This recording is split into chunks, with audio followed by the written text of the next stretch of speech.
Giovedì 9 gennaio, buongiorno Sicilia da Angelo Gagliano. E una buona mattinata anche da Marco Carli.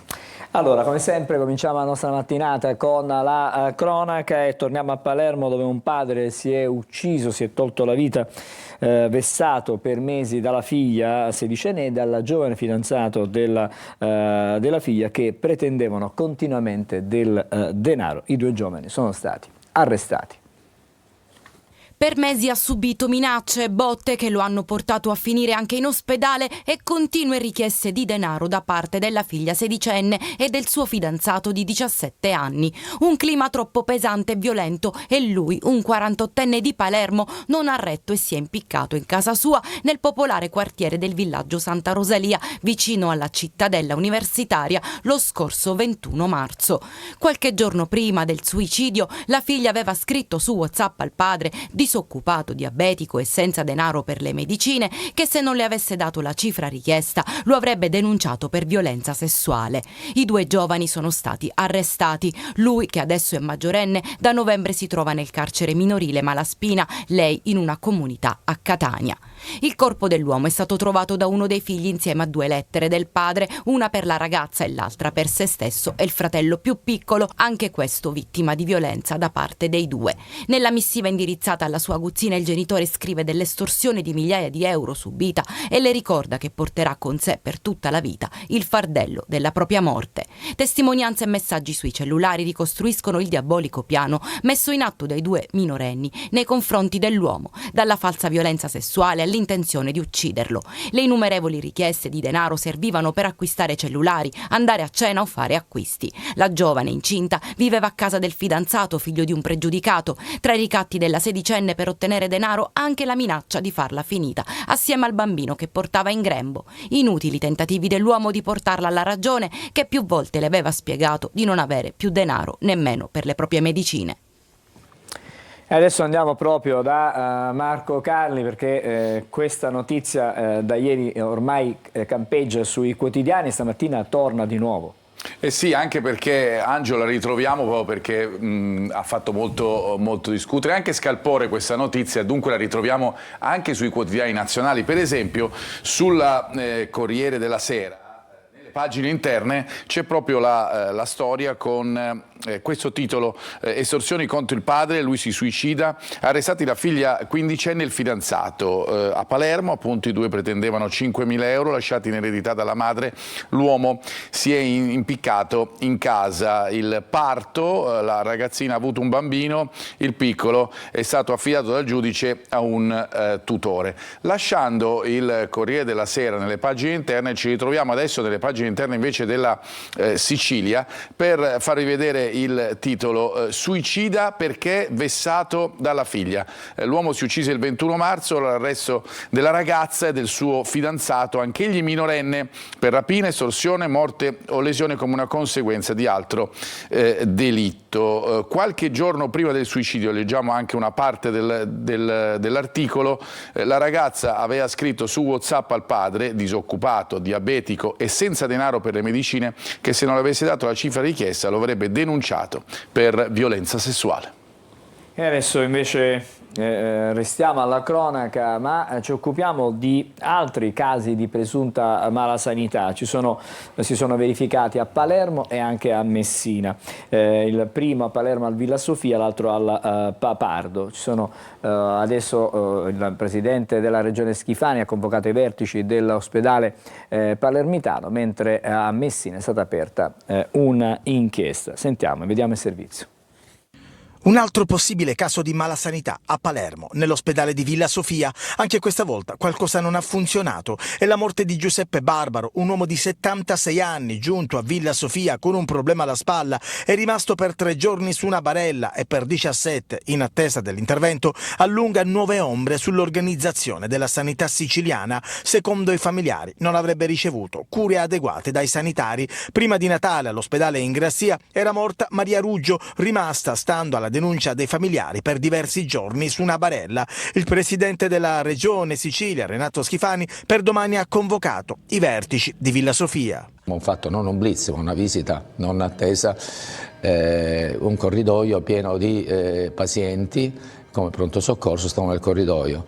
Ho chiesto come mai e mi è stato detto che i locali dove avrebbero dovuto essere allocati erano oggetto di ristrutturazione. Allora io chiederò e pretenderò di sapere da quanto tempo durano questi lavori e perché non si sono conclusi. Da Palermo a Messina con un altro caso di presunta malasanità al Papardo denunciato dai familiari delle vittime. È stato un vero e proprio calvario subito da chi si era rivolto con fiducia all'equipe dello stesso presidio ospedaliero nel quale aveva a lungo lavorato. Così si legge nell'esposto presentato dai familiari di Salvatore Nastasi, il medico di 70 anni morto nel dicembre del 2023 dopo l'intervento per la sostituzione della valvola mitralica nell'ospedale messinese. La procura di Messina ha aperto un'inchiesta. Fra i reati contestati c'è l'omicidio colposo aggravato. Secondo l'accusa, negli ambienti della cardiochirurgia ci sarebbe un batterio killer. La malasanità stamattina la ritroviamo sui quotidiani regionali anche con altri aspetti. Sì, anche perché queste notizie che appunto abbiamo sentito nel servizio di Marco Gullà si inseriscono nel contesto di una crisi, di un'emergenza della sanità siciliana che viene riassunta oggi dalla Repubblica di Palermo proprio in prima pagina con questo titolo: la fuga dei medici, la sanità e i morti in corsia, la sanità siciliana al collasso. In organico 1.500 camici bianchi e 3.500 infermieri in meno. Schifani, l'abbiamo sentito ora nel servizio, si dice preoccupato, e le opposizioni vanno ovviamente all'attacco. Andiamo a vedere proprio la pagina interna con l'emergenza in corsia, l'allarme dopo le morti appunto di 2 pazienti a Palermo. Schifani preoccupato, PD e Italia Valori all'attacco, il PNRR finanzia nuove apparecchiature, però negli organici non ci sono né medici né infermieri. Sulla situazione della sanità troviamo anche un articolo all'interno delle pagine della Sicilia, vi facciamo vedere il titolo: sanità ingolfata e senza risorse, il tour nei pronto soccorso, un'iniziativa del PD che comincia oggi a raccogliere testimonianze e denunce nelle strutture siciliane. Il presidente Schifani appunto ai manager dice e minaccia: chi non è all'altezza va a casa. Adesso invece ci occupiamo di una vicenda giudiziaria, quella di Angelo Lombardo, che è il fratello dell'ex presidente della regione Raffaele. Per lui è stata chiesta una condanna a 10 anni di reclusione per concorso esterno in associazione mafiosa. I fatti non sono certo recenti. Tra quelli che non convincono la procura c'è un ricovero avvenuto all'ospedale Cannizzaro di Catania nel maggio del 2008. Un ricovero di 3 giorni che avrebbe avuto come causa una crisi ipertensiva, ma che invece sarebbe stato accompagnato da una radiografia alla spalla destra. Cosa c'entra una radiografia alla spalla con l'ipertensione? Se lo chiede la PM Santo Nocito, che alla fine della requisitoria ha chiesto alla prima sezione del Tribunale di Catania una condanna a 10 anni per concorso esterno in associazione mafiosa per Angelo Lombardo, fratello dell'ex presidente della regione Raffaele, che per la stessa ipotesi di reato è stato assolto con sentenza passata in giudicato con la motivazione che il fatto non sussiste. Secondo l'accusa, Angelo Lombardo, già ex parlamentare nazionale e regionale, avrebbe svolto un ruolo di collegamento tra imprenditori e Cosa Nostra, ma senza poi mantenere le promesse, e per questo i boss catanesi avrebbero organizzato un pestaggio ai suoi danni. Di qui sarebbe la radiografia alla spalla. La PM ha chiesto anche la condanna per corruzione aggravata dal metodo mafioso a 3 anni di reclusione ciascuna per Enzo Aiello e per il geologo Giovanni Barbagallo e a 1 anno per il collaboratore di giustizia Gaetano D'Aquino. Chiesta invece l'assoluzione per l'ex sindaco di Castel di Iudica Rosario Di Dio. Il processo è stato aggiornato al prossimo febbraio, quando sarà la volta delle arringhe dei difensori degli imputati. La sentenza potrebbe arrivare prima dell'estate. Torniamo ai quotidiani, lo facciamo con Marco Carli.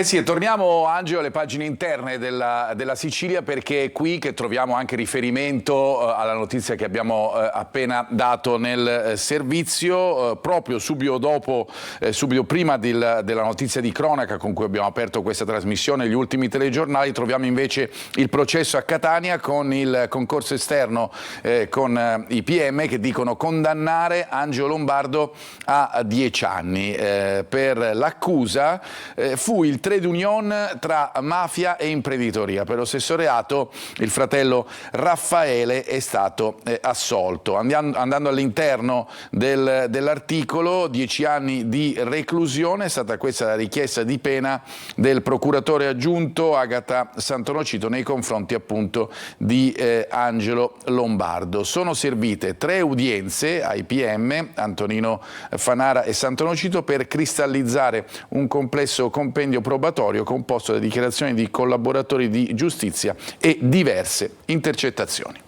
Adesso restiamo a Catania, ma voltiamo argomento, voltiamo pagina, perché parliamo di sicurezza sulle strade. Da ieri sera sulle strade della città di Catania c'è una novità, è l'attraversamento smart, e questo primo attraversamento smart è stato collocato sulla circonvallazione dove è morta, dove è stata travolta una giovanissima studentessa universitaria. Chiara, ma vediamo e sentiamo il servizio.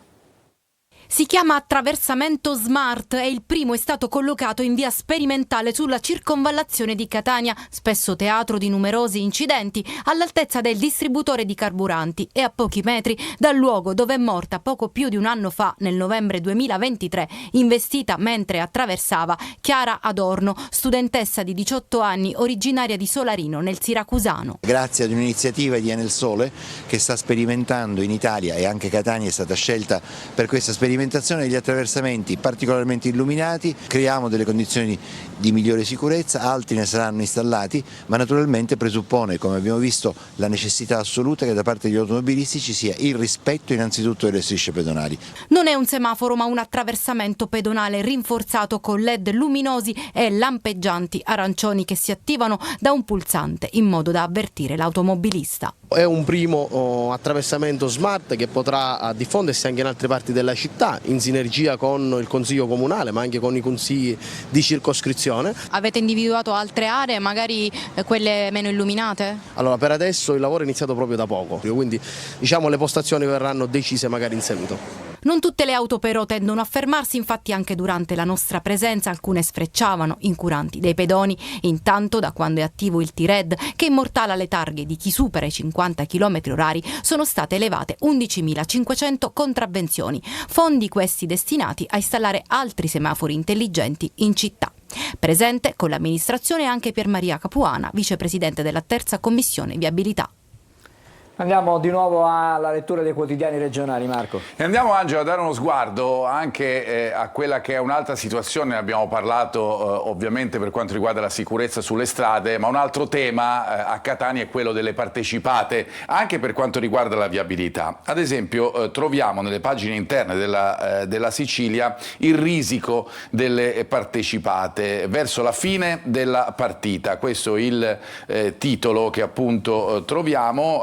AMTS confermata all'MPA, i vertici, il 17 la presidenza dovrebbe andare all'imprenditore Taccia, cambio in vista pure per Publiservizi in cui farebbe capolino Bellavia. È proprio giusto il titolo della Sicilia, questo risico delle partecipate che tenta di trovare l'incastro. C'è poi una situazione incandescente a livello politico regionale che è quella del PD, e ne fa un estratto in questo articolo La Repubblica di Palermo. Rissa nel PD siciliano, mancano 140.000 euro, morosi, fra virgolette, sotto accusa, e poi c'è il consueto scontro che abbiamo, che i giornali hanno sottolineato già da qualche giorno sulle primarie del partito. Andiamo adesso a dare uno sguardo invece a quella che è l'altra situazione legata appunto alla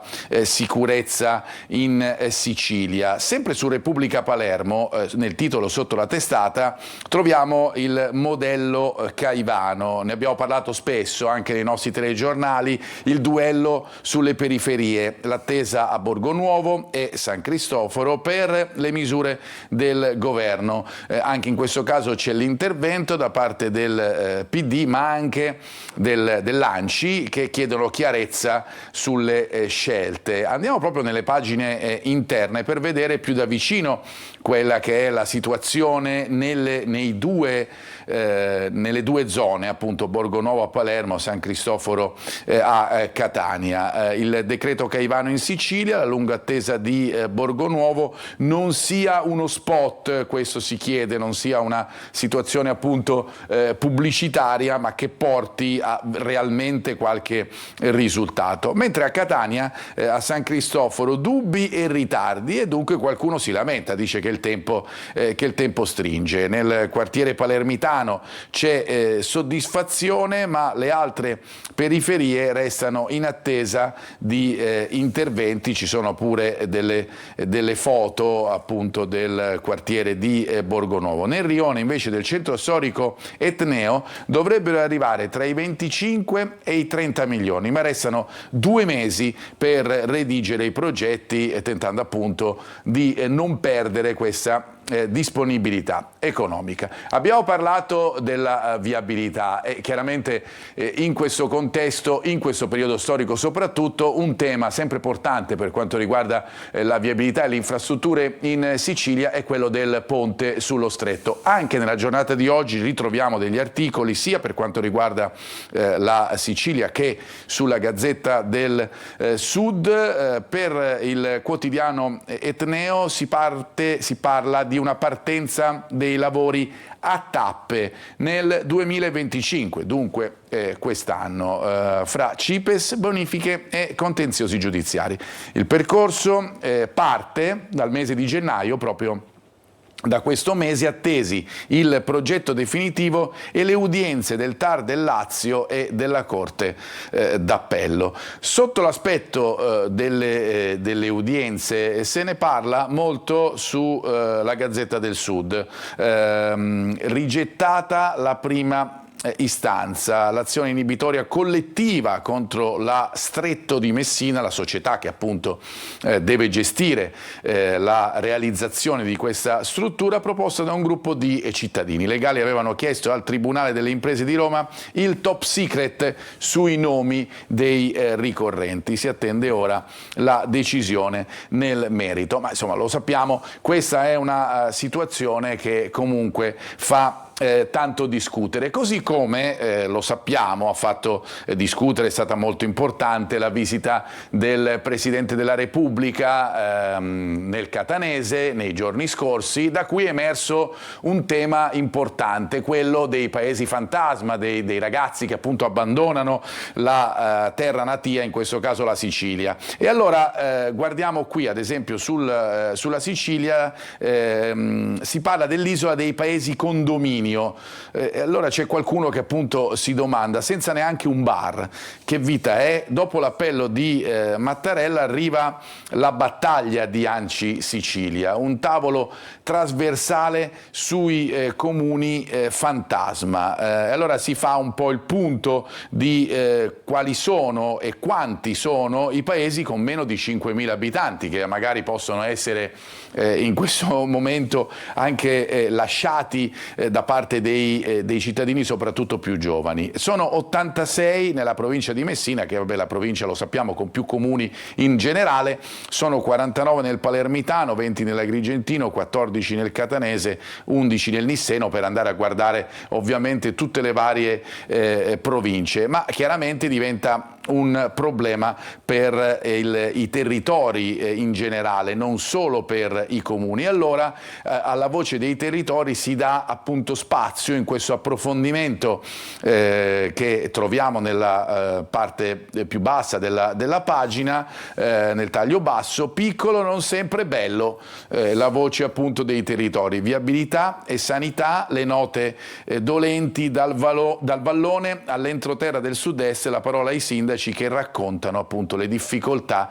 di chi amministra questi paesi, che poi appunto si ritrovano in difficoltà e magari con pochissimi abitanti. Certamente, leggiamo un po' all'interno, la vita non è facile per coloro i quali risiedono nei piccoli comuni della Sicilia, come pure per gli amministratori, chiamati a contenere anche lo spopolamento dei loro paesi, causato prevalentemente dal costante abbandono appunto dei giovani, molti dei quali sono costretti ad emigrare lontano dalla Sicilia in cerca di un lavoro dignitoso. Una piaga che conosciamo, che è stata però riproposta anche durante la visita del Presidente della Repubblica. A te, Angelo.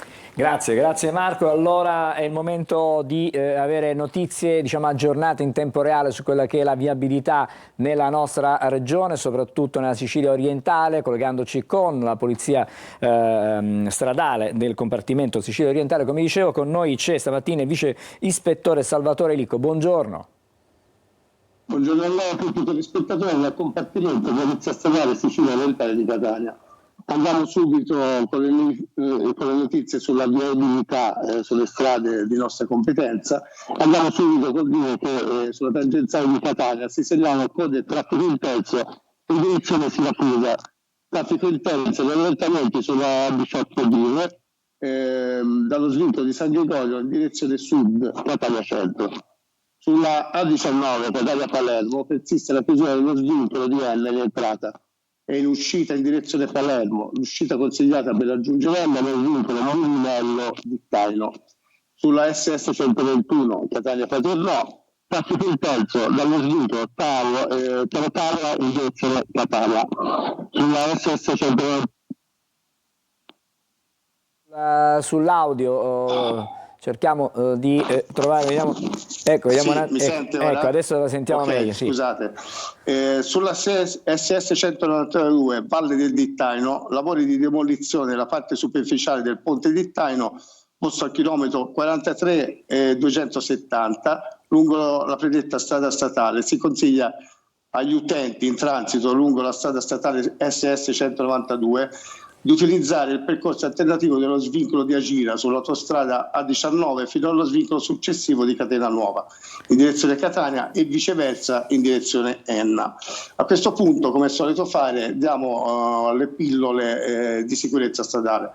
Quest'oggi volevo parlare in particolare ai nostri telespettatori della corsia d'emergenza e il suo corretto uso. La corsia d'emergenza è una corsia adiacente alla carreggiata, riservata unicamente al transito dei mezzi di soccorso e delle soste di emergenza dei veicoli. Nelle situazioni normali la circolazione sulla corsia di emergenza è vietata ed è uso esclusivo appunto dei mezzi di emergenza, quali possono essere forze di polizia, carri attrezzi, ambulanze, eccetera. Quando l'emergenza è effettiva, ovvero abbiamo un malessere del conducente o dei trasportati sul veicolo o un'avaria del mezzo, possiamo fare uso della corsia d'emergenza, dove possiamo sostare per 3 ore in attesa dell'arrivo dei mezzi di emergenza. Possiamo scendere dal veicolo unicamente e obbligatoriamente indossando o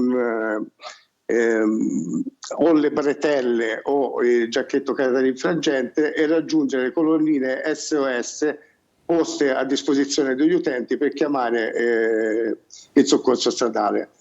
Nel caso in cui sostiamo sulla corsia d'emergenza è opportuno, in caso in cui vi siano problemi di scarsa illuminazione, è opportuno tenere accese le luci di posizione e nel caso in cui le stesse non funzionassero, posizionare il triangolo a almeno 100 metri di distanza dal veicolo. L'unica eccezione ammessa per transitare lungo la corsia d'emergenza è nel caso in cui il traffico in autostrada sia congestionato e siamo a 500 metri dall'uscita dell'autostrada in cui vogliamo svoltare, possiamo percorrere la predetta corsia senza incorrere in sanzioni. È bene sapere che i 500 metri sono preventivamente segnalati da apposita segnaletica stradale. Spero di non essermi dilungato troppo. A questo punto non mi resta che salutare i telespettatori e la redazione. Grazie e buona giornata. Grazie all'ispettore Salvatore Licco della Polstrade, compartimento Sicilia Orientale. Adesso, come ogni mattina, diamo uno sguardo anche alla situazione viabilità sulle strade della città di Catania. Stiamo vedendo in questo momento il tondo Gioieni, il traffico è sostenuto, ma non ci sono particolari situazioni di criticità. Certo, l'ora di punta chiaramente prevede che ci siano tante auto chiaramente sulle strade. Andiamo anche su via Vincenzo Giuffrida, anche qui situazione abbastanza normale, come vediamo il rispetto anche l'osservanza del semaforo rosso, che è sempre una buona abitudine da rispettare. Allora ci fermiamo adesso, subito dopo torniamo con la rassegna stampa, con i quotidiani nazionali, per avere notizie non solo dall'Italia ma anche dal resto del mondo, sempre con Marco Carli. A fra pochissimo.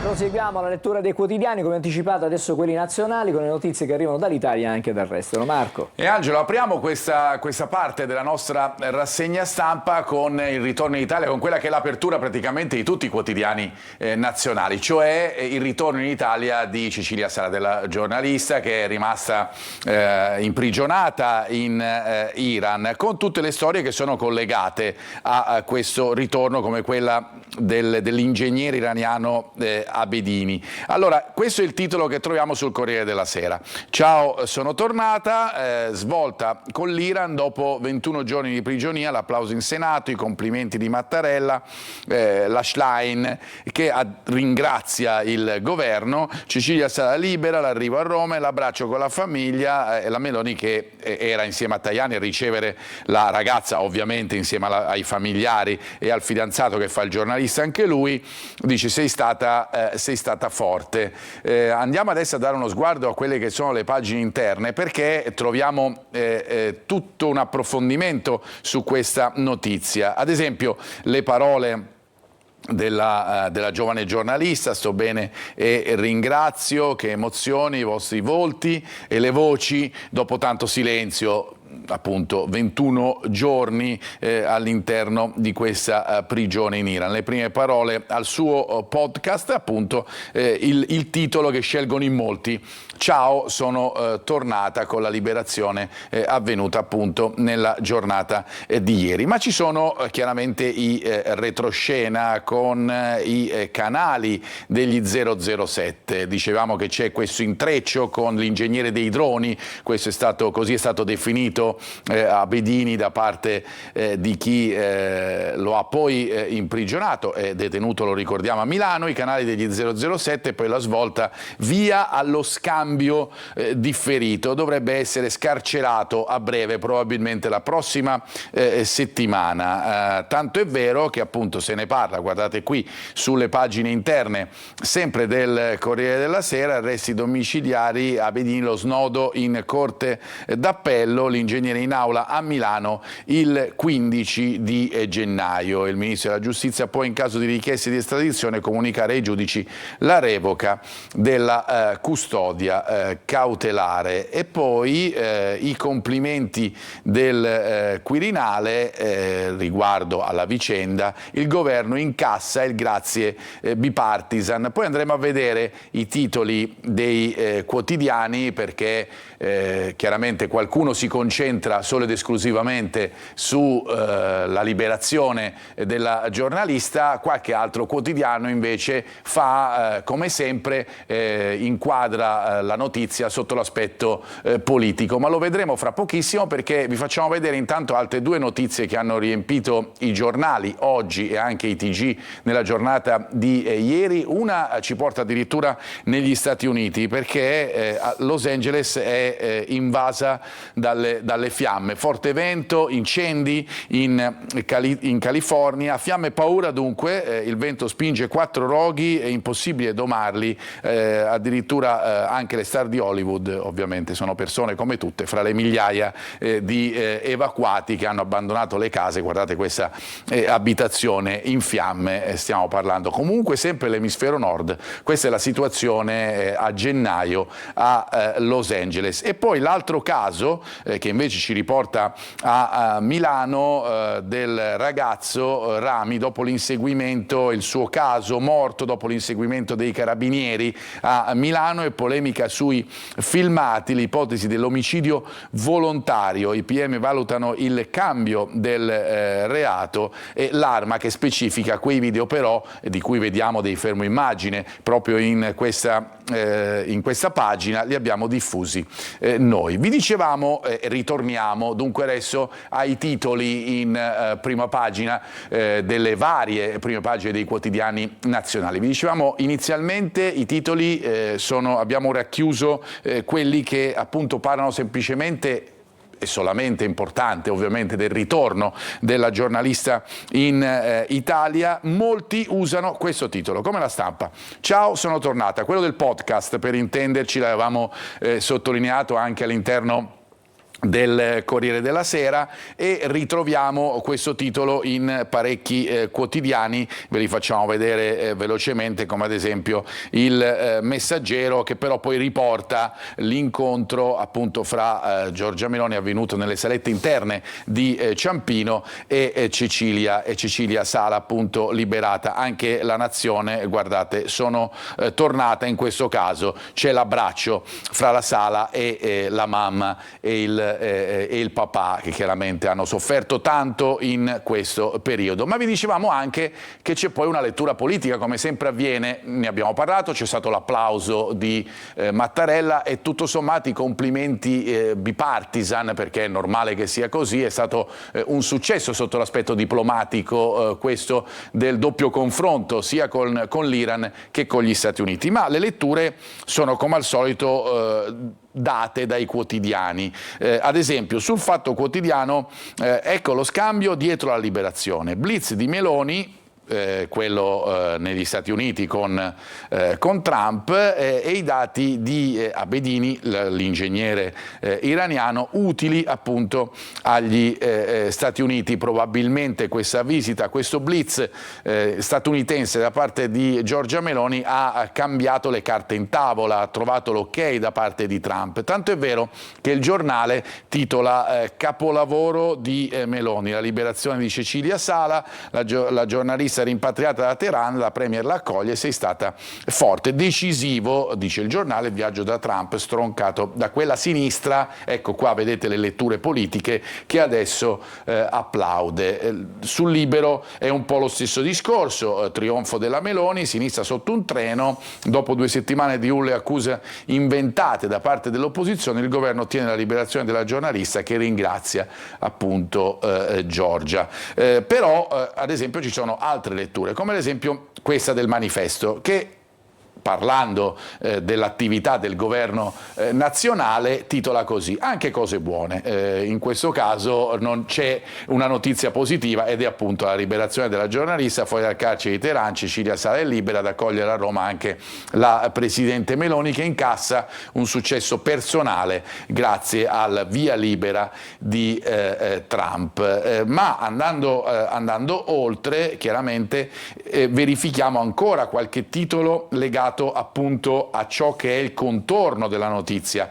Ciao Cecilia, bentornata a casa, siamo sul tempo, la vittoria di Meloni, e addirittura, guardate questo titolo, è la sinistra rosica, anche se sono arrivati, ricordiamolo, i complimenti. Ma, come riporta anche il Quotidiano del Sud, la liberazione di Cecilia Sala è un successo con qualche prezzo. La giornalista è finalmente tornata a Roma, braccio in pista con il fidanzato, commossi i genitori, ma la storia e la soluzione del suo arresto sono un puzzle da completare. La svolta è il 4 gennaio, dopo l'incontro tra il premier italiano e il presidente eletto Trump. Così si arriva al titolo dell'Unità con cui chiudiamo questa prima parte, questa parte dedicata alla rassegna dei quotidiani nazionali. Probabilmente Trump ha dato il via libera allo scambio, e arriva anche da parte dell'Unità: liberata Cecilia, bel colpo di Meloni. Angelo. Bene, grazie allora Marco. Noi adesso andiamo a vedere le previsioni meteo, subito dopo il primo degli ospiti di questa mattina parleremo fra non molto dei bonus che sono contenuti nella finanziaria del 2025. Vediamo tra poco. Bentrovati da Clara Ventura di Trebi Meteo. Nella giornata di domani il transito di una veloce perturbazione porterà piogge e rovesci al nord con nevicate sui settori alpini, qualche piovasco anche in trasferimento sulle regioni del versante tirrenico. Sulla Sicilia l'alta pressione dominerà la scena meteorologica, sarà dunque un giovedì con sole protagonista, al più velature estese nella seconda parte del giorno e qualche locale goccia di pioggia in serata sul versante occidentale. Temperature massime diurne che saranno piacevoli, localmente infatti si raggiungeranno i 20-21 gradi. E dunque per quanto riguarda la giornata di venerdì non abbiamo nessuna variazione, sole ancora protagonista in un contesto di assoluta stabilità atmosferica con cielo sereno al più lievemente velato. Attenzione però ai venti che saranno in rinforzo e soffieranno sostenuti specialmente sulle zone costiere. Temperature massime che ancora una volta saranno piacevoli. Tutti i dettagli in merito sull'app di Trebi Meteo.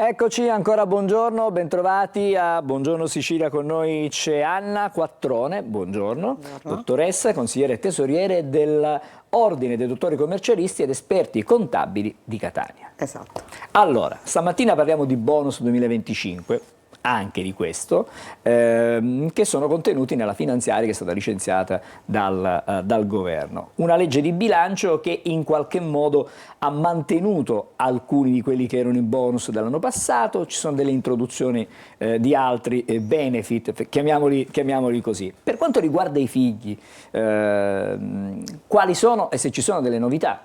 Allora, innanzitutto con la finanziaria diciamo che il governo ha voluto un po' riordinare, dando una specifica indicazione anche politica di quello che voleva fare. Un esempio per tutti, che poi andremo magari a declinare in maniera più precisa, è quello che le agevolazioni maggiori saranno per le abitazioni principali. Questo perché? Perché chiaramente il governo vuole dare come indicazione che è un tipo di detrazione a favore della casa dove si dimora, dove si abita, quindi questo già è un'indicazione importante. Altra indicazione importante è che le aliquote vengono modificate anche in base al reddito del soggetto, cioè la detrazione incide in maniera differente a seconda del reddito che sia familiare, tanto che si fa riferimento in alcuni casi proprio all'ISEE. Questo è una sorta di riordino, negli anni abbiamo vissuto e noi abbiamo patito da parte del nostro lavoro pure questi cambi, queste modifiche anche infrannuali che chiaramente portano confusione sia nell'utente che chi ahimè deve anche gestire queste, anche perché spesso si vede come molte persone fanno dei programmi anche di ristrutturazione in previsione di quelle che sono le detrazioni e quindi questo ha creato un po' di difficoltà, tanto che il piano addirittura è un piano triennale. Va oltre anche quello che è l'anno in corso, che chiaramente potrà essere soggetto, come accade spessissimo, a delle modifiche, però vi è un piano in cui ognuno di noi tendenzialmente può immaginare anche un progetto di spesa, di ristrutturazione, perché questo governo ha nel tema del recupero edilizio, dell'attenzione per quelle che poi sono le norme di fatto che arrivano dall'Europa, dall'Italia, diciamo non è una cosa chiaramente strettamente italiana, ma abbiamo delle norme europee che come sappiamo bene sono di rango superiore rispetto al nostro, che ci impongono determinate attenzioni per una cosa e magari tralasciare delle altre. Anche qui ci sono delle modifiche che ora appunto andremo a vedere nello specifico, che ci danno un attimino un'idea di come gestire questo. Allora, da che cosa partiamo? Partiamo dalla ristrutturazione? Partiamo dalla ristrutturazione. Alla ristrutturazione, perché si guarda soprattutto alla ristrutturazione ma anche all'efficientamento energetico delle nostre abitazioni. Sì, diciamo che appunto, come dicevo prima, c'è stata molta confusione e si è cercato un riordino probabilmente. Il legislatore ha voluto avere un riordino. In particolare, diciamo, quella più nota è la ristrutturazione proprio intesa come recupero del patrimonio edilizio. Questo, come sappiamo, prima aveva una percentuale di detrazione del 65% che viene scesa al 50%. Questo ovviamente nel caso in cui si tratti di spese sostenute da proprietari o titolari di diritto reale di godimento su, come dicevo prima, l'abitazione principale. Mentre in tutti gli altri casi, quindi nel caso di seconde case o lì dove non vi siano questi requisiti appena citati, la percentuale scende al 36%, che poi in realtà è la percentuale iniziale che aveva già stabilito nel TUIR, che è anche detto la nostra Bibbia. Questo scaglione viene modificato perché questa è la detrazione prevista per 2025, 26 e 27, come dicevo in apertura, si vuole dare un'ottica anche di probabile pianificazione. Scende al 36% nel caso appunto di abitazione principale per essere ridotta al 30% per tutti gli altri casi. Poi c'è una particolarità, cioè il super bonus 110% subisce una modifica. Sì, allora vediamo come intanto ne abbiamo viste di ogni, perché volgarmente diciamo in questo modo. Infatti il bonus dell'ecobonus, del sisma bonus, che diciamo sono quelli più interessanti sotto un profilo di detrazione, vediamo come viene modificato e sia al 50% nel caso in cui le spese siano sempre state sostenute da proprietari o titolari di diritto reale di godimento, e 36% in tutti gli altri casi, e la percentuale, come dicevo, nel 2026-2027 viene ulteriormente ridotta. Poi sono state fatte anche delle modifiche per quanto riguarda le barriere architettoniche, previste solamente le detrazioni nel caso in cui si parli di condomini. Vi è stata esclusa l'ecobonus sulle caldaie e gas. Questo appunto, come dicevo in apertura, è sempre diciamo un qualcosa che deriva da una norma che è una norma di carattere europeo. Ma modificato a questo c'è invece il bonus sugli elettrodomestici, che è un bonus che viene considerato per un importo di 100 euro, la cui detrazione è pari al 30%, ad eccezione di chi ha un ISEE inferiore a 15.000 euro, dove questo tetto è aumentato a 200 euro per ogni elettrodomestico acquistato. Poi ci sono, diciamo, degli interventi che riguardano le mamme lavoratrici anche. Sì, allora per quanto riguarda questo governo, sempre in un'ottica, perché è chiaro che ogni governo quando va a fare delle modifiche c'è chiaramente una ratio che muove tutte quante le modifiche. Infatti per le mamme, ma anche in generale per il lavoro, aumentano le detrazioni sul lavoro dipendente, sempre facendo attenzione agli scaglioni di appartenenza. Un'altra novità importante per esempio riguarda quella della riduzione a 3 scaglioni IRPEF. Fino a 2 anni fa lo scaglione IRPEF, ora è già stato fatto nel 2024 ma è stato strutturato nel 2025, lo scaglione,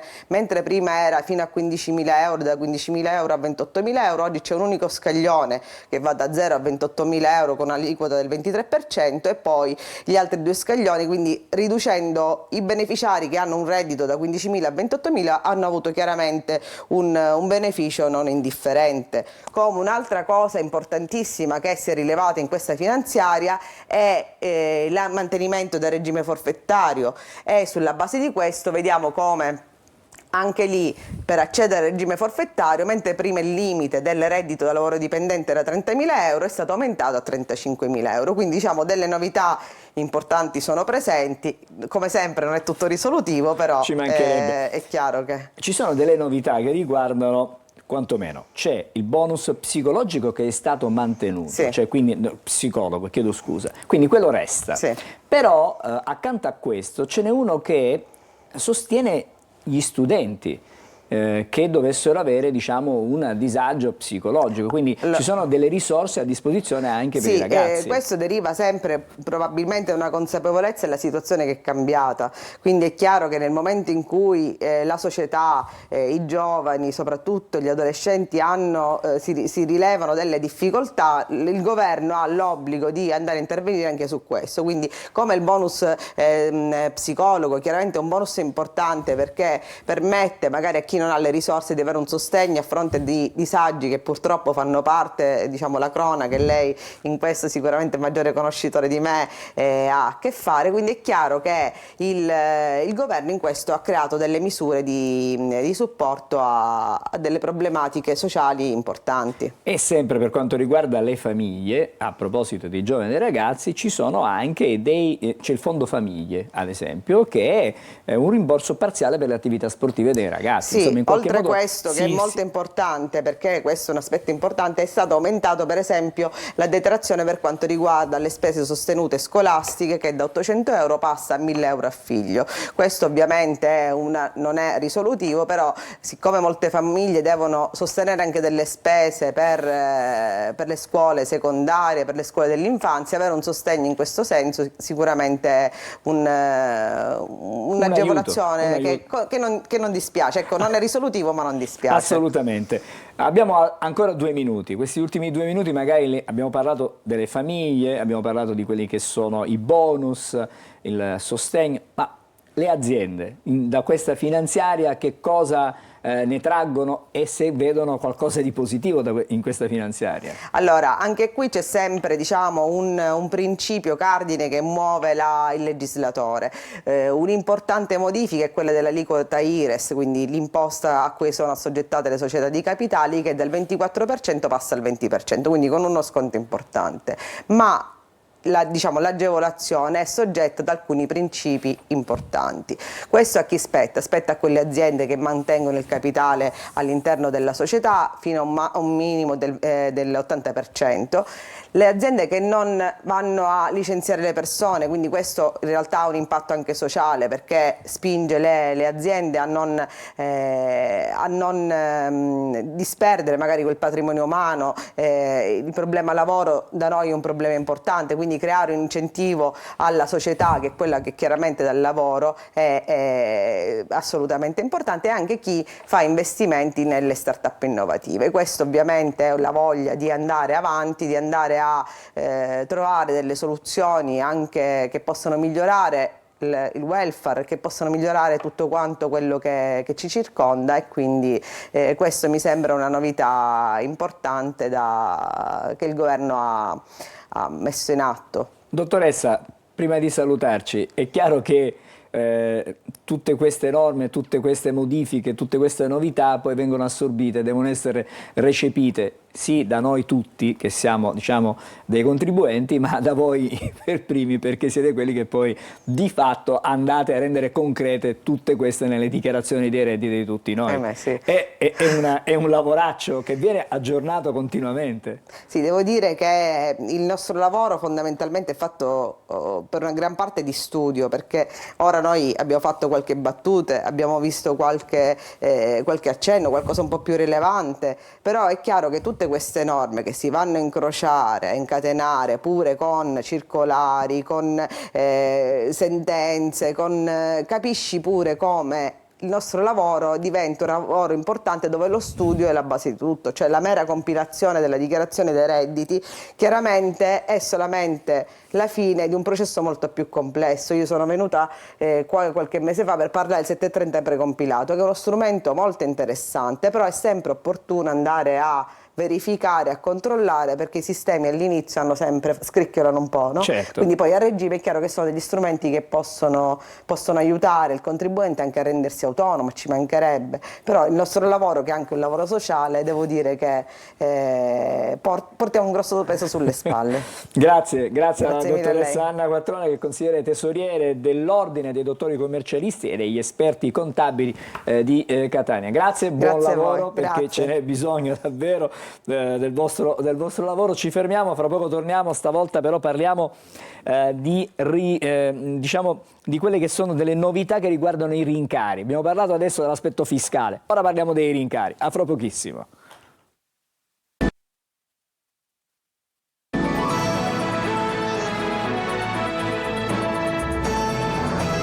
Allora, avevo promesso che avremmo parlato di rincari, lo faremo fra poco. Intanto parliamo di tributi. Prima abbiamo parlato della parte fiscale, ora parliamo però di una novità. Buongiorno intanto all'assessore Giuseppe Marletta. Buongiorno. Che è l'assessore ai tributi del Comune di Catania, perché sono delle novità in arrivo per la città di Catania. C'è questo portale del cittadino, magari ci spiega cos'è, a che cosa punta, ma adesso cerchiamo di esplorarlo passo dopo passo. Sì, il portale del cittadino, che in realtà è in via di definizione, oggi però prevede una parte di questo portale, che è il portale dei tributi, che consente a ogni cittadino di accedere semplicemente attraverso il link del comune, quello istituzionale. C'è un link e attraverso questo link, inserendo le proprie credenziali, quindi o lo SPID o il CIE, quindi la carta d'identità elettronica, si accede alla propria posizione personale. Questo ti consente di verificare se hai dell'arretrato non pagato, quindi un sanzionatorio, oppure anche l'ordinario che devi pagare. La novità principale è che tu adesso puoi pagare comodamente da casa, mentre prima ogni cittadino era costretto a, se lo ha ricevuto attraverso l'avviso, ovvero stampare i bollettini e recarsi alla posta, agli istituti di credito, comunque per pagare il bollettino. Oggi comodamente da casa è possibile accedere appunto attraverso il portale e pagare con PagoPA, o addirittura scaricando il modello, inquadrandolo col telefonino, col cosiddetto C-Bill, si può pagare comodamente anche col telefonino. Penso che questo sia una cosa utile, che evita o può evitare comunque a ogni cittadino di recarsi o presso gli sportelli del comune, che sono a Piazza Duomo, a Palazzo dei Chierici, o presso gli sportelli di Municipia, che è la società che ci sostiene in questa attività, comodamente da casa, come dicevo prima. Diciamo, allora, si cerca di venire incontro al cittadino, al contribuente, evitando le lunghe code, perché inevitabilmente poi negli uffici si trovano sempre delle code, perdite di giornate di lavoro, permessi da dover chiedere, e in qualche modo si dà un'opportunità, ecco, a tutti di poter essere, diciamo, in linea con i pagamenti. Questo portale è facile da utilizzare? Ecco, la domanda che viene, perché molte volte magari chi non è digitale può trovare delle difficoltà oggettive a muoversi all'interno di un portale. Devo dire, l'ho provato io, che non sono bravissimo nelle relazioni col digitale. Ripeto, il dato semplice è che si può accedere attraverso il sito istituzionale, perché il primo contatto che ogni cittadino nel reperire notizie è proprio quello del sito istituzionale del comune. Lì si trova un link, dove c'è scritto proprio portale della posizione tributaria. Cliccando in quel link si accede al portale, che ti consente di, inserendo le tue credenziali, di avere proprio tutta la tua posizione, scaricare documenti e, dicevo, financo pagare, quindi senza muoversi da casa. Devo dire che è anche possibile, il cittadino può anche rivolgersi al proprio commercialista, ovvero al proprio patronato, CAF, dove spesso molti concittadini vanno per sbrigare le cose più pratiche, e anche attraverso questo strumento è possibile pagarlo.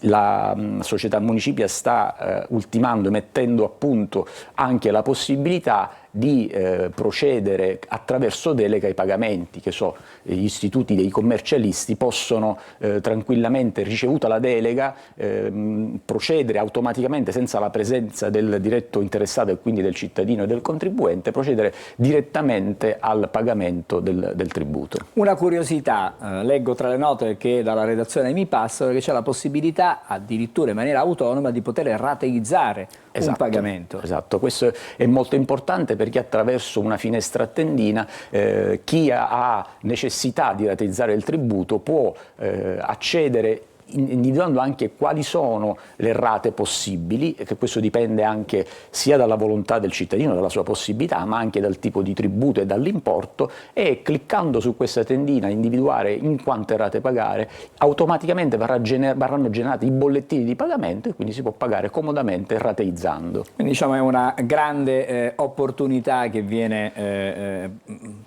che già è attiva. È già attiva, sì, questa funzione è già attiva. Dal 31 gennaio ci sarà questa novità che ci si potrà affidare anche ad un professionista. Esatto. Credo che sia una cosa utile per la gente, e soprattutto credo che possa essere un sistema per creare questa interazione fra l'amministrazione, quindi la città, e il cittadino diretta, senza, ripeto, la necessità di prendere l'auto, andare al centro, andare comunque a recarsi negli uffici per le informazioni necessarie, perché oltre al pagamento e alle verifiche dei dati è possibile anche interagire producendo documenti o scaricando documenti. Tutto questo può in qualche modo, diciamo, non dico risolvere totalmente, ma aiutare a risolvere il problema del pagamento dei tributi, nel senso che si sa che la città di Catania ha una difficoltà con la Tari, faccio un esempio, per cui molti non pagano la Tari. Tutto questo potrebbe facilitare il contribuente e in qualche modo l'amministrazione ha la possibilità di poter recuperare? Questo chiaramente in piccola parte certamente sì, nel senso che chi non vuole pagare, chi è elusore o evasore continuerà ad esserlo. Tuttavia capita spesso, lo dico perché in passato è capitato anche a me, se non vieni raggiunto dal bollettino, ed è un dato tra l'altro non obbligatorio, perché noi mandiamo gli avvisi di pagamento che non sono previsti dalla norma, lo facciamo proprio per aiutare il cittadino a ricordarsi, ma se io non lo ricevo o lo dimentico, capita spesso che non pago. Allora questa possibilità ti aiuta a quindi abituare il cittadino a entrare nel portale per verificare la propria posizione, un po' come facciamo con tutte le altre, con l'Agenzia delle Entrate, ma oppure gli ordini professionali, quando paghiamo la cassa. Ecco, quello è ormai un'abitudine che ti ha aiutato a pagare correttamente e nei tempi giusti. Credo che questo possa servire e in piccola parte ci auguriamo che possa contribuire a aumentare la percentuale di riscossione, che per noi è fondamentale, perché parlavamo di Tari, il servizio di Tari si paga proprio attraverso il servizio di raccolta e smaltimento dei rifiuti, si paga attraverso la Tari. Tutto quello che noi non incassiamo purtroppo sono somme che l'amministrazione deve compensare. A proposito di amministrazione, visto che ci siamo, chiudiamo questo nostro incontro legato sempre però evidentemente all'aspetto digitale. Questo è un passo importante verso la digitalizzazione dell'amministrazione pubblica. Catania da questo punto di vista mostra di essere all'avanguardia, preparata, pronta per affrontare le sfide del futuro. Stiamo approntando tutti i sistemi necessari per rendere innovativa la macchina amministrativa. Proprio il portale del cittadino che noi andiamo a costruire, che ci auguriamo entro quest'anno di poter aver completo in tutti i settori, perché non riguarda soltanto i tributi, partendo proprio dai tributi sarà un contributo importante per il rapporto diretto, ripeto, per l'interazione fra il cittadino e la città e quindi l'amministrazione. Quindi diciamo c'è tanto ancora da fare, però si stanno ponendo le basi perché entro il 2025 si spera, no? Riteniamo di sì. Quindi un buon lavoro davvero, perché Grazie. c'è da lavorare tantissimo e speriamo che si possa risolvere in qualche modo anche questa difficoltà nel individuare magari chi non è in regola con i pagamenti. In questo modo io, che so di non aver ricevuto una bolletta, posso sicuramente andare a cercare, perché bisogna avere anche questo spirito civico, vado a cercare la mia bolletta in modo tale da non incorrere in sanzioni, perché poi arrivano anche le sanzioni. Grazie, buona giornata. Grazie all'assessore Marletta, grazie all'assessore ai tributi del Comune di Catania. Ci fermiamo ancora, c'è un'altra sosta e poi apriremo il capitolo dei rincari, che chiaramente con questo 2025 puntuale arriva come ogni anno. Questo nuovo, diciamo, balzello, chiamiamolo così, vediamo in che cosa consiste e come dovremmo affrontarlo. Fra pochissimo.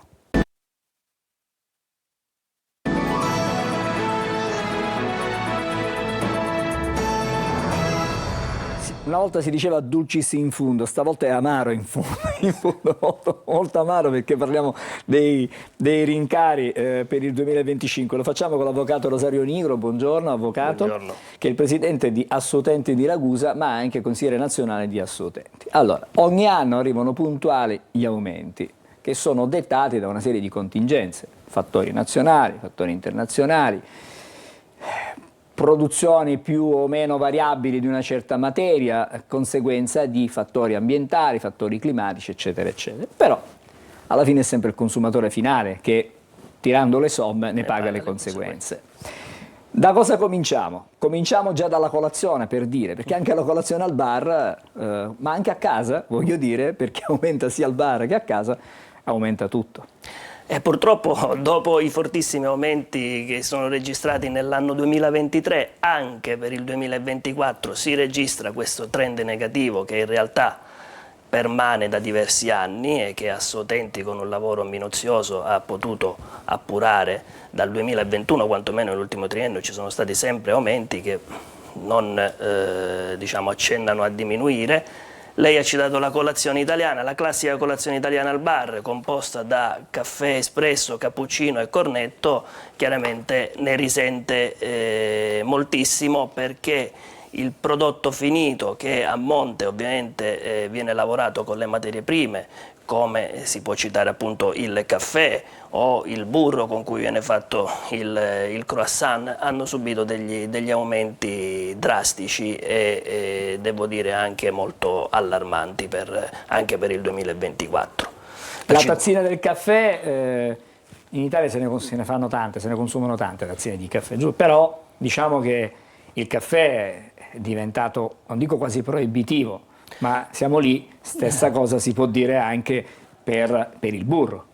C'è chi dice che il caffè ormai è diventato quasi un bene di lusso. In effetti gli aumenti che sono registrati negli ultimi anni vanno in quella direzione. Ovviamente si tratta di aumenti, fra l'altro, in cui si può vedere una certa disparità nel nostro territorio nazionale, in cui possiamo per esempio verificare che a Bolzano un caffè costa più di 1,30 €, a Palermo ha dei prezzi ridotti, ma certamente mai comparabili a quelli che c'erano prima del 2020. Per dire, prima del Covid. Ha inciso moltissimo anche il Covid da questo punto di vista. Ha inciso il Covid, ha inciso tutta una situazione di congiunture, se vogliamo, internazionali, perché abbiamo parlato per esempio del caffè, si registrano aumenti per quanto riguarda il cioccolato, che sono delle materie prime che notoriamente l'Italia importa e che dunque risente delle situazioni che accadono nei paesi produttori. Ci sono delle macro cause, fra tutti ovviamente non possiamo che citare il cambiamento climatico che ha impattato e impatta sui territori che producono queste materie prime e che poi ovviamente riducendo l'offerta rispetto alla domanda, crea un aumento dei prezzi importante. C'è abbiamo detto prima che c'è una difficoltà nella produzione di alcune materie prime, esiste anche questo, quindi c'è una riduzione di questa materia prima presente sul mercato, questo comporta anche un innalzamento del... Per esempio nel burro si verifica questo a livello nazionale da diverso tempo, perché c'è una crisi del comparto caseario che non accenna a diminuire, con una riduzione dell'offerta, con una riduzione dei pascoli. Il burro è un alimento molto utilizzato. In Sicilia, grazie a Dio, si usa più l'olio extravergine d'oliva, che anche quello è aumentato a dismisura. La Sicilia è uno dei maggiori produttori in Italia di olio, però il burro, derivando appunto dalla materia prima del latte, subisce le conseguenze della crisi dei produttori di latte in Italia. Abbiamo parlato in generale di tutti questi aumenti, abbiamo detto che è possibile, insomma, che c'è questa stangata. Allora vogliamo quantificare questa stangata in realtà, in come si concretizza? Beh, i dati sono molteplici. Assoutenti ha potuto constatare che a causa di questi aumenti nel 2024 c'è una spesa in più per una famiglia media composta da 2 figli di circa 220 € e che nel 2025 potrebbe purtroppo aumentare, perché a questo si deve anche considerare l'aumento purtroppo imminente del costo dell'energia elettrica e del gas, che impatta pesantemente sull'Italia, senza considerare alcuni comportamenti magari speculativi che possono essere disdicevoli da parte delle imprese o della grande distribuzione, che magari per marginalizzare ulteriormente utili ci sono dei comportamenti che tendono ad aumentare i prezzi anche laddove non sono giustificati da un vero aumento dell'inflazione generale. Da questo punto di vista voi cosa fate? Noi quello che possiamo fare in primis è cercare, come associazione dei consumatori, come Assoutenti e con le altre associazioni di consumatori, di aprire questi tavoli con il Ministero, con il cosiddetto Mister Prezzi, che è il garante un po' che regola la sorveglianza e verifica i prezzi a livello nazionale, e poi non possiamo fare altro che fare della buona informazione per il consumo e a favore del consumatore. Allora, io stavo vedendo dei numeri, sull'energia elettrica volevo tornare un attimo, oltre il 18% di aumento previsto. Il gas non è quantificabile perché è molto volatile diciamo in questo momento, e quindi le variazioni del prezzo dipendono anche dalle quotazioni che vengono fatte ad Amsterdam, se non per quanto riguarda l'Europa, e quindi diciamo bisogna aspettare anche cosa succede ogni giorno rispetto praticamente alla quotazione del giorno precedente. Ma si spiega un aumento così alto per una fascia che deve essere tutelata, quindi gli utenti più deboli, i fragili, perché con il mercato tutelato è l'ARERA che interviene e che stabilisce le eventuali rincari. Anche lì c'è probabilmente qualcosa che non funziona proprio perfettamente. Sì, lei dice bene, possiamo citare anche l'esempio del carburante. Non si spiega come mai, nonostante nel 2024 rispetto al 2023 la quotazione del petrolio internazionale sia diminuita di circa il 7%, i prezzi della benzina alla pompa non sono diminuiti affatto, anzi in alcuni casi sono registrati aumenti, come ad esempio nell'ultimo periodo delle festività natalizie, ed è un comportamento questo disdicevole che ovviamente ci esorta a cercare di alzare la voce anche a livello governativo, perché è evidente che gli italiani in viaggio durante le festività natalizie non possono che viaggiare, e quindi si debbono sobbarcare obtorto collo questi aumenti del prezzo della benzina, che spesso non sono giustificati. C'è un aumento anche atteso, che è quello dell'assicurazione per le auto. Questo è un ulteriore tema che ci vede in prima linea, e con una battaglia che stiamo cercando di condurre. Anche lì questo, come tutti gli altri aumenti, si riverberano purtroppo a danno del consumatore. Da questo punto di vista, dal punto di vista delle polizze assicurative, specialmente per quelle obbligatorie, c'è ben poco da fare. Quello che si può fare, ritornando un attimo al comparto alimentare, è quello di fornire una buona informazione per il consumatore, per fare in modo che oggi il consumatore ha un'arma molto importante a suo favore, che è garantita dalla concorrenza. Può scegliere, può comparare i prezzi fra vari prodotti, anche per quanto riguarda le polizze assicurative. Quindi è importante comparare i prezzi, fare una buona pianificazione delle spese, comprare magari in meno, purché non si incida sulla qualità del prodotto e del bene, che è la cosa fondamentale. Diciamo allora che siamo noi tutti consumatori che dobbiamo essere più critici rispetto a quello che il mercato ci propone. Dobbiamo fare molta attenzione nelle scelte che si vanno a fare. Questo è il consumatore finale. Da parte vostra c'è sempre, come diceva prima, questa interlocuzione con il governo o comunque con il ministero di riferimento, per poter in qualche modo cercare di calmierare i prezzi. In attesa che ci possa essere, per allargare un attimo il discorso, un intervento vero, politico sulla politica dei salari e degli stipendi, che purtroppo la stagnazione salariale che ha colpito questo Paese da oltre un ventennio e che non accenna ancora a essere risolta, incide in situazioni del genere, dove poi c'è un rincaro generale dei prezzi relativi delle merci a livello internazionale e a livello nazionale, e che dunque ovviamente impatta ancora di più sui consumatori.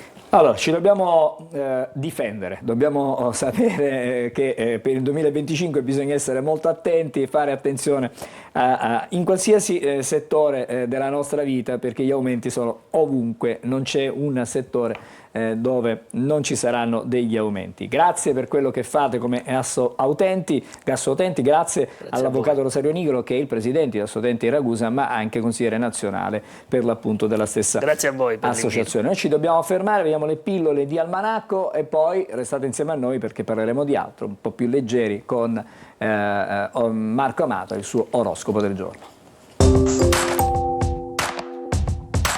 Oggi 9 gennaio si celebra un'importante ricorrenza per la storia del Brasile, nota sotto il nome di Dia do Fico.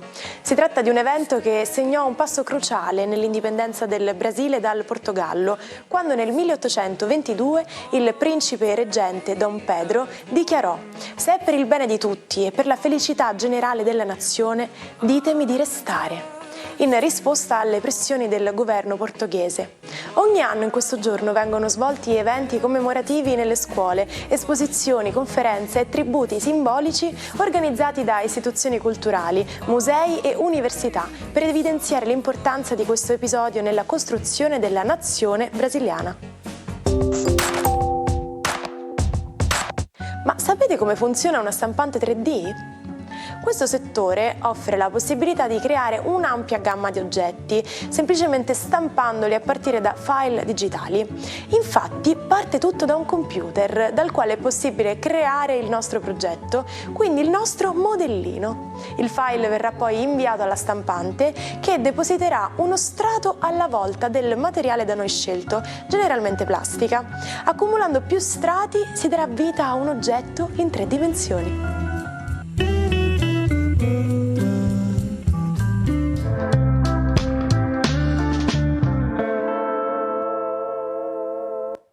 Allora, puntuale, lo vedo già sul ledo alla mia sinistra. Buongiorno Marco Amato.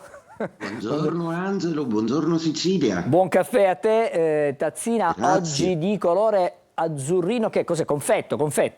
Un azzurro confetto, sì, viro un po' sul labio, un design in francese, perché oggi, dato l'argomento, non mi venivano molte associazioni di idee in mente. Del resto il caffè è sempre più caro, ce la farà il nostro astrologo a poterselo permettere?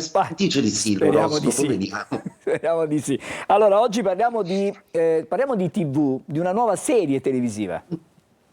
Esatto, mi ha molto incuriosito, esce proprio domani, quindi 10 gennaio, sotto il Capricorno, questa serie televisiva interessantissima che si chiama M, il figlio del secolo, ovvero affronta sulla base di un canovaccio di base letterario, quindi un romanzo di Scurati, che tra l'altro ha vinto il premio Strega, che affronta niente meno che la vita di Benito Mussolini, quindi l'ascesa proprio e tutta questa sua ansia di rincorsa di una condizione di vita molto particolare. Ad interpretare Mussolini è proprio il nostro attore Luca Marinelli, che ha dato vita proprio a questo percorso molto introspettivo e psicologico del Duce. Il Duce è un soggetto leone e proprio nel suo percorso è evidente proprio la natura umana di un leone che tenta assolutamente di diventare re. Il karma dei leoni nello zodiaco è proprio questo. Il nostro attore invece è uno scorpione, segno dell'istrionismo, segno del teatro e della recitazione. Benissimo, sembra essere salutato tra l'altro con l'uscita di un sole in Capricorno come un qualcosa di serio e di spessore. Una serie nuova, insomma, che ha un lato molto storico, letterario, e che fa capire, tra l'altro, fa entrare dentro la psiche di un personaggio tra i più controversi della nostra storia italiana. Sarà molto interessante da vedere. Secondo le stelle, appunto, nel periodo della razionalità capricorniana assisteremo a un vero e proprio romanzo storico. Bene, oggi una luna in Toro, una luna uraniana peraltro, per cui decisionismo per tutto lo zodiaco, e quindi Ariete deve assolutamente gestire meglio le questioni economiche, mentre invece il Toro, ricorda il Toro che è l'occasione giusta per fare qualcosa, per dire qualcosa e per afferrare l'occasione della vostra vita a livello lavorativo, quindi dateci dentro e state attenti, cari Toro. Gemelli, intuito perfetto per voi oggi, anche a volte insospettabile. Cancro, decisamente ottima questa luna che parla di amici e parla di sostegni corali, mentre invece per il Leone oggi è una luna di quadratura, quindi oggi stiamo attenti, potrebbe essere non proprio la giornata adatta per prendere delle decisioni importanti. Vergine, luna di Trigono, ottimo per voi, quindi si riassettano tutta una serie di cose che hanno a che fare con l'intesa con il partner, ma anche lavorativa. Bilancia, oggi la luna e altri pianeti non sono proprio dalla vostra parte, però oggi potrete essere incuriositi da come si muovono gli altri, osserverete molto. Scorpione, sicuramente una luna d'opposizione non è proprio il toccasana della giornata, oggi l'umore va un pochino gestito, va chiarito col partner, assolutamente qualcosa di importante. Sagittario, decisamente una luna un po' troppo distante per voi, ma bene, perché vi libera un po' da tutta una serie di pensieri un po' pesanti. Capricorno, no, decisamente ottima questa luna di Trigono, oggi potete di tutto e di più.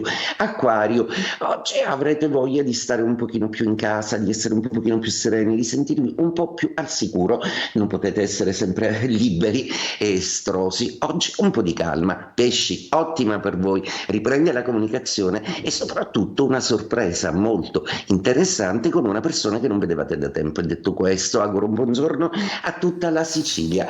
Ciao Angelo, a domani. Grazie a te Marco, a domani. Intanto vado dall'altro Marco, stamattina c'è Marco Carli per l'ultima chicca, diciamo, che arriva dai quotidiani. Siamo allo sport? Siamo allo sport, vi diamo come al solito un piccolo anticipo, insomma, anche della prima pagina che è della Gazzetta dello Sport di oggi, ancora sull'onda lunga di quello che è successo a Riyadh, la vittoria del Milan sull'Inter. E allora i suggerimenti di Sacchi, Capello e Benitez per Inzaghi: l'Inter è la più forte ma non si vede, deve ritrovare cattiveria e rialzarsi subito dopo la sconfitta beffa con il Milan, che invece sul mercato potrebbe calare un gran colpo, quello di Rashford, contatto con la punta dello United, c'è il nodo ingaggio ma il Milan ci crede, e poi c'è l'addio a uno dei grandi portieri della storia del Milan, cioè Fabio Cudicini. Angelo, a te. Grazie Marco. Adesso noi chiudiamo come sempre, lo facciamo in musica, ricordiamo uno dei più grandi della musica italiana, parliamo di Domenico Modugno, che stamattina ascoltiamo con il suo Nel blu, dipinto di blu. Noi ci troviamo domani mattina con Buongiorno Sicilia.